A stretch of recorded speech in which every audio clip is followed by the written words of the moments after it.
Hey, everybody, this is Dan with Pain Free You. Today, I have the pleasure of meeting with Leon from Germany. And Leon was gracious enough to volunteer to share his story of recovery from what many of the people in the community call TMS. I call it perceived danger pain, mind-body syndrome. There's any number of terms for this. But thank you for showing up, Leon. I appreciate you volunteering. And we're just going to have a friendly chat. If you would, share a little bit about yourself, when all this stuff started, what you tried in the medical world, what your results were there, when and how you found out about this mind-body concept and what you tried there. And, what really were some of the keys that helped you really turn the corner and get better. So welcome. Thank you. What can you tell us about your journey?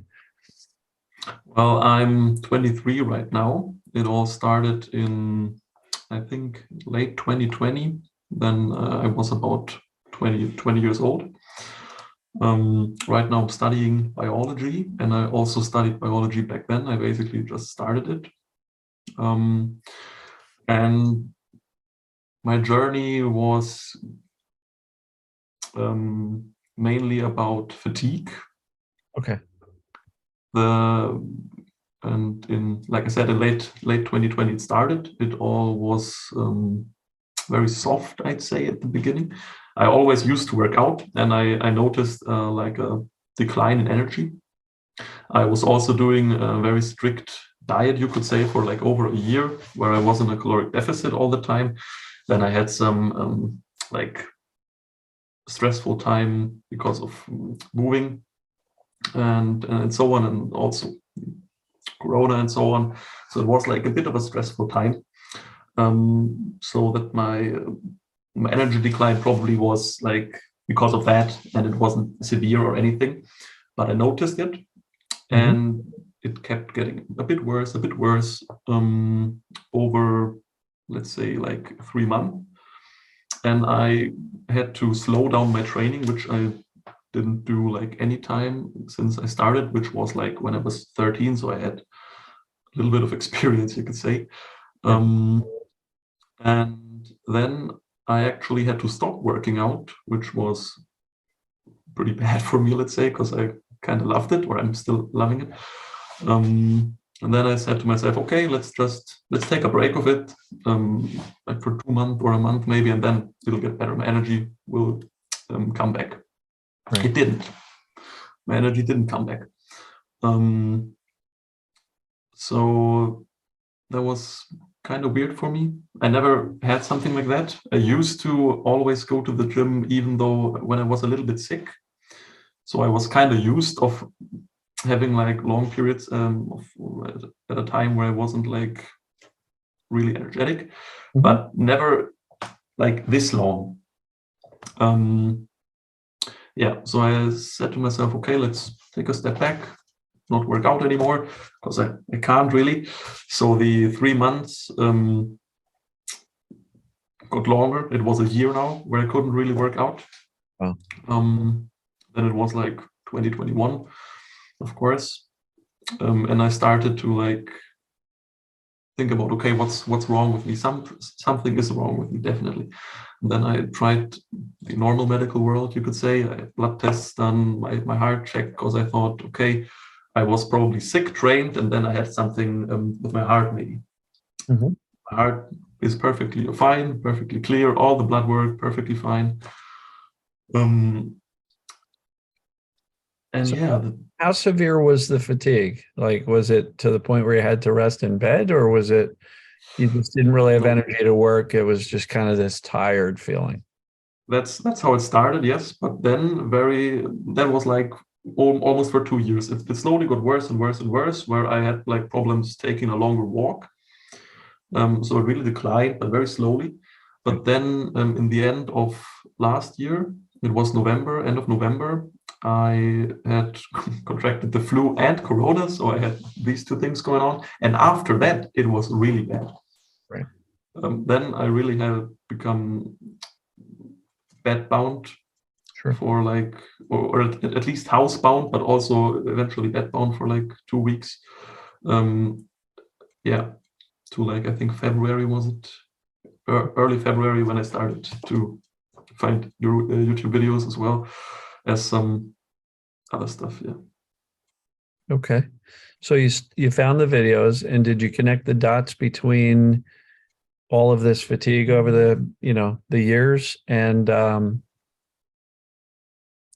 of the stress that you were in prior to that? Yes and no. I have to rewind a little bit, I think, because before I had like Corona and the flu, I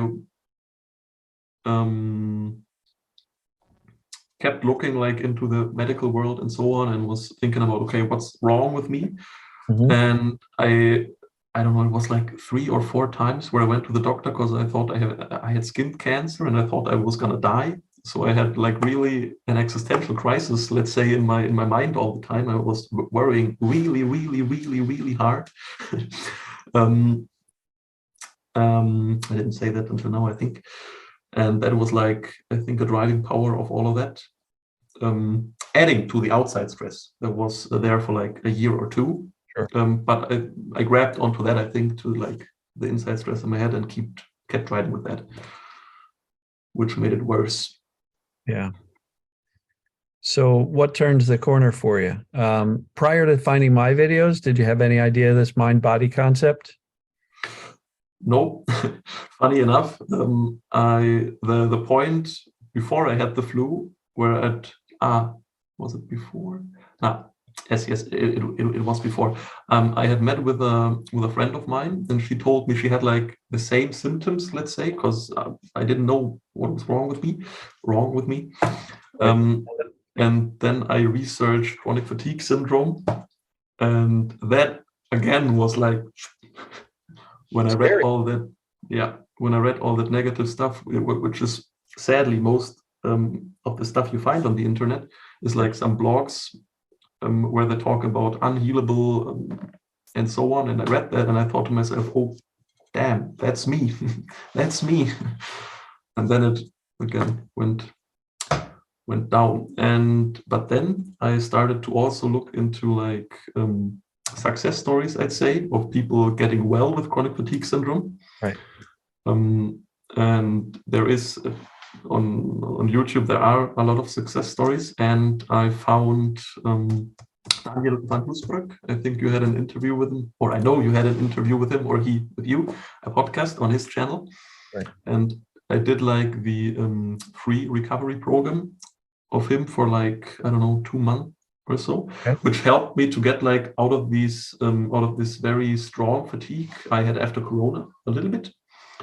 And then after seeing the podcast he had with you, I started to watch your videos and came into like this TMS world, which like really, and I think it was 3 days or so, I went from not leaving the house because I couldn't. It was like, I take a walk, that's too much, then I'm like bedridden for 2 days, something like that. Sure. And this whole fear thing in these interviews and so on, the whole TMS world, I don't know, it made sense, absolutely. And after 3 days, I think it was Friday, Saturday, and Sunday.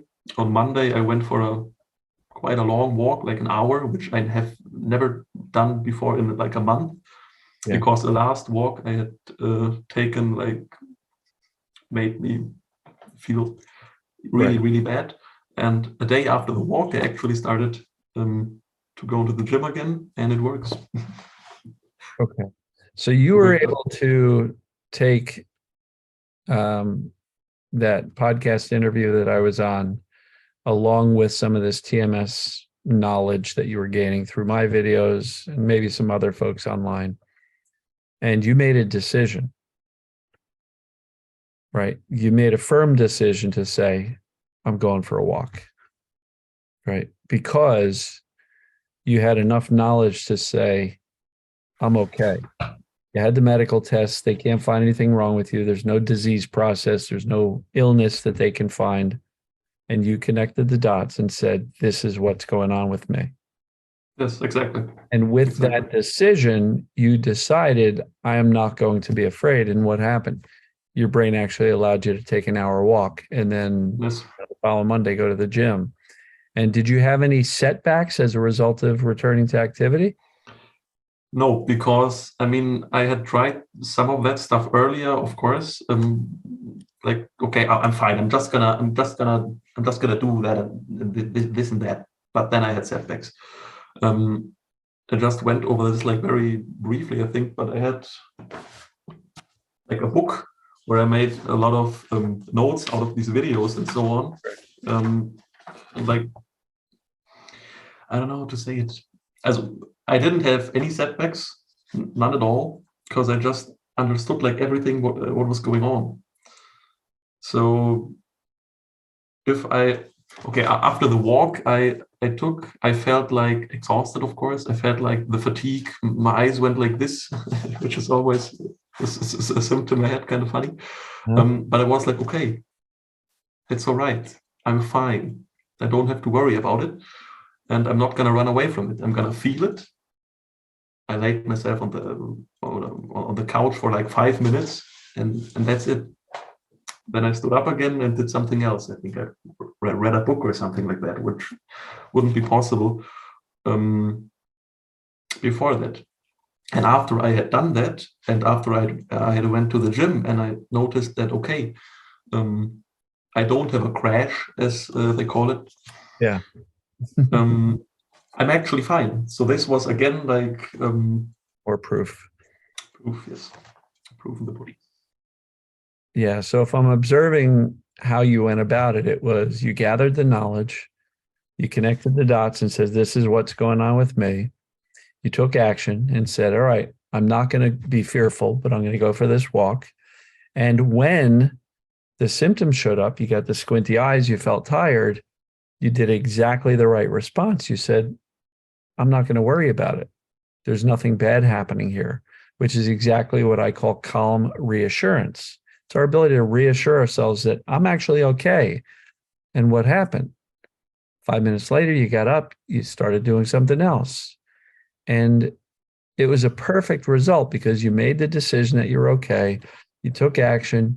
You expected to do well. And even when the symptoms came along a little bit, you didn't buy into the fear. You didn't panic. You didn't go, oh no, here we go again. I'm going to be bedridden for a week. You said, no, it's going to be fine. You sent very specific messages to your own brain that says, I'm okay. I'm doing this stuff. When the fatigue hit a little bit, you said, no, really, I'm still okay. And as a result, you were able to make a massive shift in your brain's perception that all this activity was dangerous, and it no longer feels that way. So you're one of those cases where your results were very fast once you got the right information. And Yes. that's going to really frustrate a lot of people who watch these videos. But Yeah, I can in understand mind, that. for anybody watching this and saying, 3 days? What are you talking about? Keep in mind, your duration of fatigue was a couple of years. And I think there's also a little bit of youth. Like somebody, you're 23 years old, and some of these folks are considerably older, 30s, 40s, 50s, 60s, 70-year-olds, and they've had symptoms for decades. So they've had a lot more time to build up the fear. And you seem like a very rational person that said, this makes logical sense to me. And you were able to take that logical reasoning and kind of take it on. So when the symptoms showed up after your long walk, you didn't panic. You just said, no, I'm good. I'm a healthy, young, fit guy who's been exercising since I was 13. Right. And so to me, all of that is wonderful. And proof that things can happen faster than many people believe. Yes. But at the same time, I don't want people to get upset that it's taken them longer, because everybody is different and our journeys are all different. Our lives are different. The amount of stress and trauma in our lives is different. The amount of fear we carry is different. And so fortunately for you, you were able to go, this is it. Boom, I'm good. And so you've been feeling well for what, a month and a half now? It was the end of February, so it's like 1.5 months, pretty much. Yeah. No, end of February. This is only the end of March. So Beginning only 3 weeks or of so. February. Right. Beginning But of February. you made the turn, and now are you back in the gym pretty regularly? Yes, yes.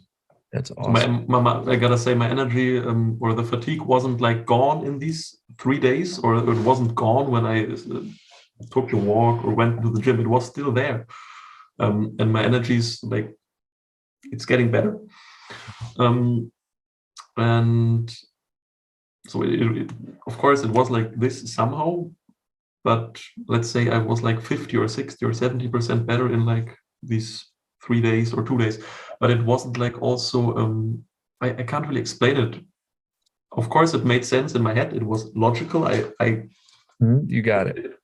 It was not a matter of believing. It was just I know it. I know it's like this. It was like a switch inside. I couldn't turn that. If I tried to turn it, it just happened. Yeah. So for anyone who is maybe thinking why can't I do it that fast? I didn't. It just happened. So I didn't try to force it or something like that. So It just happened. Yeah, there's a difference between the intellectual knowledge and just knowing, because you said, I just knew I was okay. And I did a video a couple of days ago about deep knowing. And that's really where you take the intellectual, the book knowledge, the video knowledge, and just go, I just know this is true. And when you have that level of certainty that you actually know, that you just knew, you said, that's why the fear did not come racing back, because anytime you felt a little bit of fatigue, you were able to say, but I know I'm okay. That's much more certain than I think I'm okay. It makes sense logically. That's different from I know I'm okay. And so that's why I stressed recently in that video that when we take it from the intellectual knowledge to really knowing, you can make progress fast, and you're evidence of that.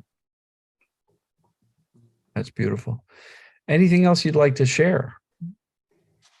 Because I do have some folks with fatigue, and they're pretty overwhelmed with the fear part of it. Oh, if I do too much, I'm going to be out for 3 days or a week or whatever. The fear part for me was like very, very essential. It wasn't like only fear about the symptoms. It was fear about absolutely anything. So my brain, I say, would like hold on to anything that it can have fear about, even if it's completely unlogical and unrealistic. Grab onto it, and it was like an existential crisis all the time. And that made my symptoms go worse. And then I focused on the symptoms, of course, again, and then it went down even more. So like really tackling these fearful thoughts by staying in the moment, in the present moment, and just feeling like your feet, breathing deeply, and all of that stuff really helped me as well. Okay, so if the fear set in. Sounds like you got out of the mode of storytelling about your future, where you'll never have a normal life again. Yes. So that was a really big part. Yeah, because when you stop viewing the future as this awful thing where you're going to be fatigued and tired forever, and just say, nope, we're not going to do that. Just focus on the present.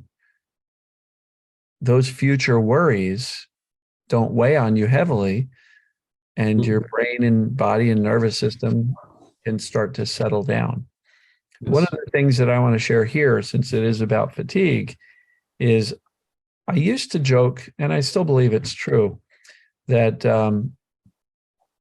fatigue is created by the brain when the brain says, life is too intense, go take a nap, go lay down, right? And now what I've kind of concluded is that when the brain is fatigued from overthinking, fear, worry, stress, this, that, everything else, when the brain is feeling fatigued, it creates the physical fatigue to get you to go lay down, maybe even take a nap. Because what happens when we sleep? Our conscious thinking stops. So the brain goes, too much thinking. I'm fatigued as a brain. Take a nap. No more thinking. we're safe. And so I think there's a direct correlation between the fatigue of the brain and the fatigue of the body. And since the brain controls everything in the body, it makes absolute sense. One story I'll share with you and the audience is I had a one-on-one, coaching call. And this woman told me that as she was climbing the steps to go up into the room where the computer was, she could barely make it up the steps. And you probably know how that feels, right? She could barely climb the steps to get upstairs. After our call, when she got more clarity, less fear, she said she felt so much energy that she literally vacuumed the house. Yes. In the matter of an hour and a half call, what was the difference? Her brain felt safe and the energy came back. So for anybody who says this is a long process, I don't think it has to be. It can be, but that correlates, in my opinion, to the amount of fear, the amount of fearful, worrisome thinking, and the amount of fatigue in the brain from all of this stress of I have to do this perfectly in order to get better. And what if I don't get better? My life is going to be horrible. Story, story, story. Like, I think the worse the stories are, the more likely your brain is to hold on to the fatigue, because that's the brain's strategy to go, we got to get out of this swirling brain. Go take a nap, lay down, chill out. And so that's my take on what's going on. It's not very scientific. It's just more from an observation standpoint and talking to, I don't know how many people with fatigue. It just seems to be what I've observed. I don't know. Does any of that ring true to you, that when your brain is in a spinning mode, your body feels that much more fatigue? Absolutely. Absolutely. Absolutely. The brain was, I'd say, in my case at least, absolutely responsible for the fatigue, like 100%. And reading all of that bad stuff in the internet about chronic fatigue syndrome. And I mean, I don't have a diagnosis, but I'm pretty sure I would have gotten CFS diagnosed if I really wanted to. Because, you don't want to. Nah, of course I don't want to. That would have been really, really bad again for me, because then the doctor would have told me, yeah, you're unhealable pretty much. Yeah. Here, farewell. And then you get like the kick in the back you don't need, because then you like tremble again. Yeah. So all of these symptom stuff. Yeah, what you just described, Leon, is spending time in a bad neighborhood. The bad neighborhood exactly. is the CFS community. And no offense to anybody who's watching this, because I'm sure if I mention chronic fatigue syndrome, or chronic fatigue in the title of the video, people who don't know anything about this mind-body concept may pick this up and start watching it. And so when I say it's a bad neighborhood, I don't mean it that people there are bad or anything other than there's a lot of information there. There's a lot of people suffering. There's a lot of people sharing stories of how tough it is and how they can't get out of it. And all of that fear that is very prevalent in that community is contagious. And then if you absolutely into that fear, what happens more? Your brain spins more, you worry more, everything, the stress levels go up. You're in fight or flight, which is not great for our energy levels. And so when I say bad neighborhoods, absolutely nothing to do with the people there, but just the overall message is that there's no way out. You got chronic fatigue. This is a lifetime thing. There's no cure, which is incorrect. No. Right. Which a very sad thing you could say is that in the media or in are like several videos from like the media in Germany, I'd say, about long COVID and chronic fatigue syndrome, where nowhere there is said that it's healable. Right. Nowhere. And if you read the comments, it's so, let's say, sad to read, because if I was there and I didn't know all of that stuff, I now know, it would have been, I see this and again, I go down. It's devastating to see those public articles, media reports, and then all of the comments underneath it. And you look at it and go, that's true. They sound like me. They sound like me. It must be true. And fortunately, you were able to find, your way into this mind-body space. I'm thrilled that I was able to help in some way. in this In journey. some way, huge way. Well, thank you. But you're dialing down the fear is what allowed you to start taking these actions of resuming activity. And I'm thrilled for you. Absolutely thrilled. This is great news. And especially since I have, a couple of people in my group coaching program that are dealing with fatigue. And some of them are still very much in the fear mode. And hopefully this will inspire them to I hope so. kind of step forward a little bit. But like I said, a lot of people ask me, what do I do? What do I say to myself? What are the tools? Should I do this? Should I meditate? Should I do breath work? Should I? No, it's not that. It's about I tried that. You turned the corner when you said, I just knew I was okay. Because when you have that level of clarity, it will allow you to. It's a switch. It's a switch that turns somehow. Yeah. It allows you to take action that you would not have taken before because fear was driving the show and saying, don't you dare go for a walk. That's dangerous. We're going to be we're going to be laid up for 4 days if you do that. And when you just know, like you said, no, I'm going to go for a walk because I just know I'm okay. And so for anybody who's struggling, ask yourself, what's it going to take for you to just know it? And the fearful thoughts may come along.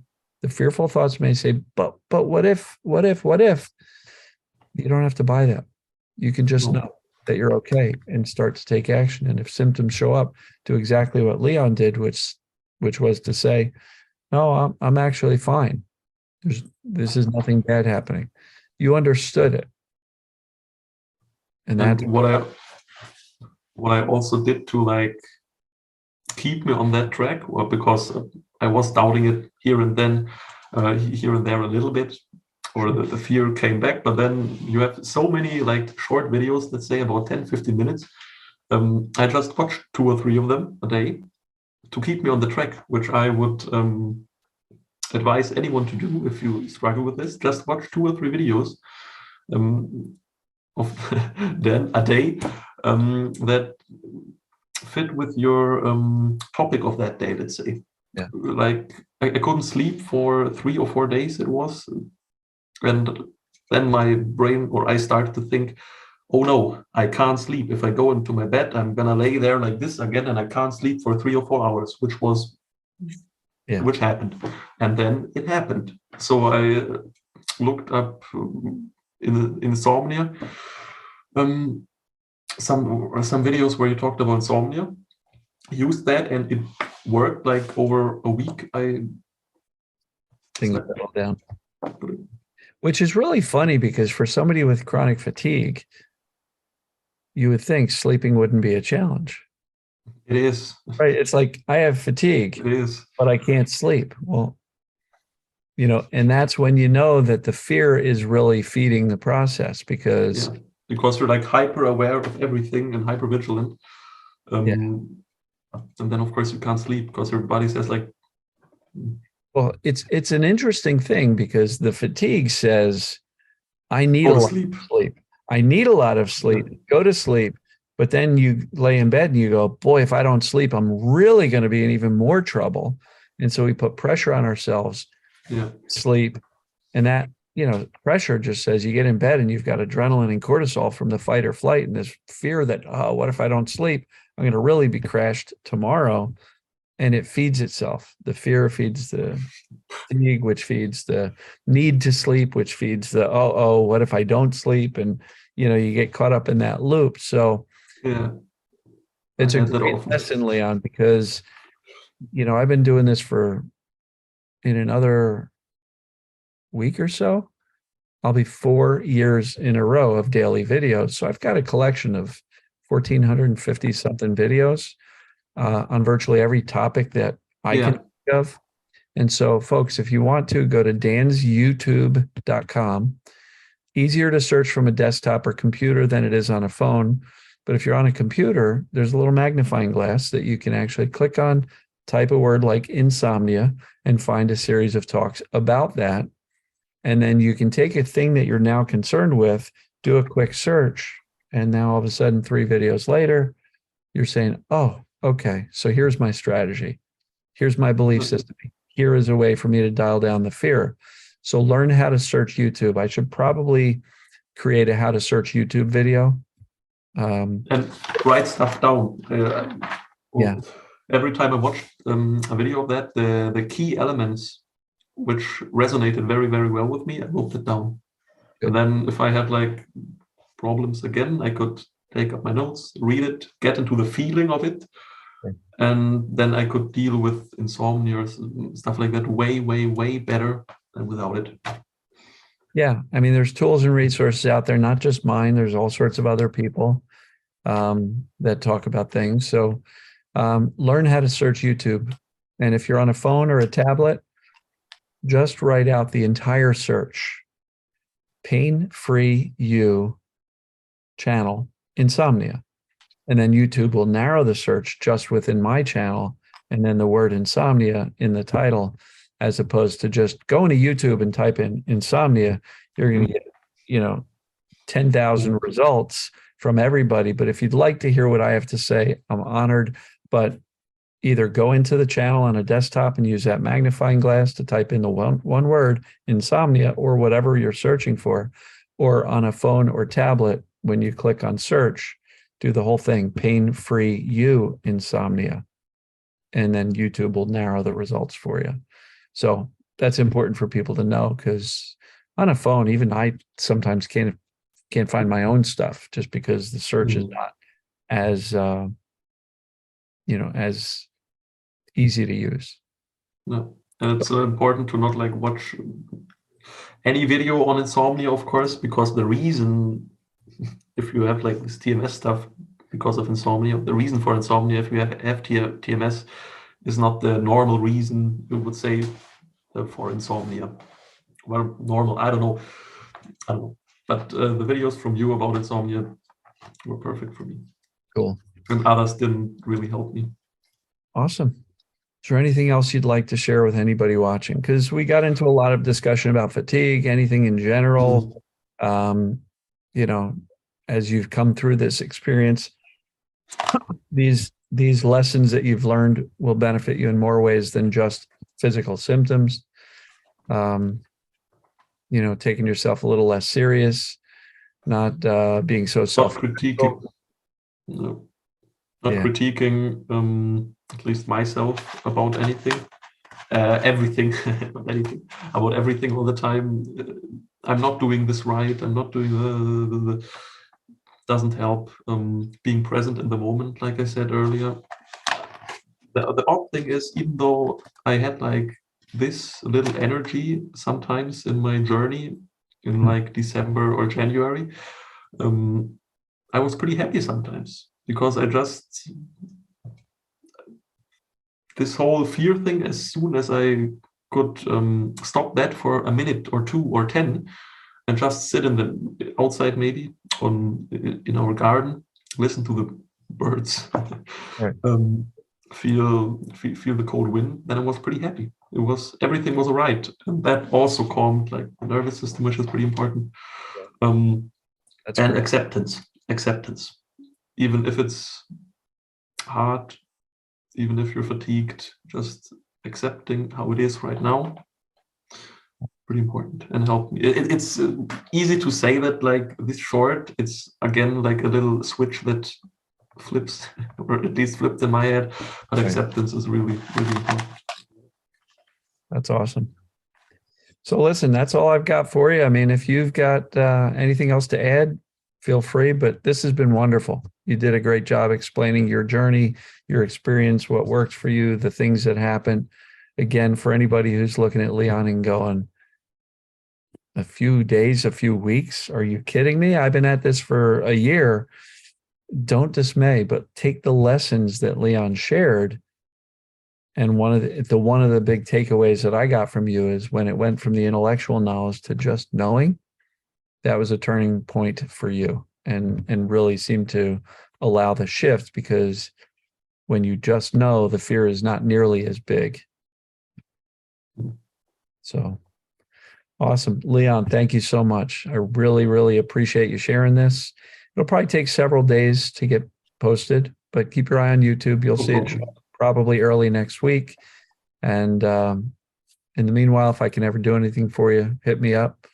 And, you know, I look forward to seeing the response from the audience in this interview. And once again, I hope it helps some people. It will, for sure. All of these do, which is fantastic. So I really appreciate you. Thank you, sir. Yeah, me too. Really, really big shout out again to you. Right. Because Cool. I don't know if I put that like the gravity your videos or the impact your videos had on me was like really, really, really ginormous. Daniel van Lutzbroek's videos or his recovery program, like I said, it helped me to recover like very, very, it was good. It was recovery, but very small steps, I'd say. But with like these short videos and these interviews, it was just so really, Yeah. Thank you for your work. Very humbled. And once again, for anybody who's wondering, mention Daniel's last name again. Daniel van Lutzbroek. Van Lutzbroek. Okay. Yeah. So you can look him up. He's in the Netherlands, right? Yes, yes. And his recovery alignment program it's out there for free. But of course, I also am gonna donate something because like he kicked the whole thing off for me. Without him, I wouldn't have found the TMS thing. Awesome. But yeah, it's a donation based free program, which I think it helped me. It started everything for me. But the real switch came with the TMS thing. Awesome. Yeah. I'm glad I was along for the journey. Once again, I really appreciate you, and take care of yourself. Thank you again. Yeah. Thanks.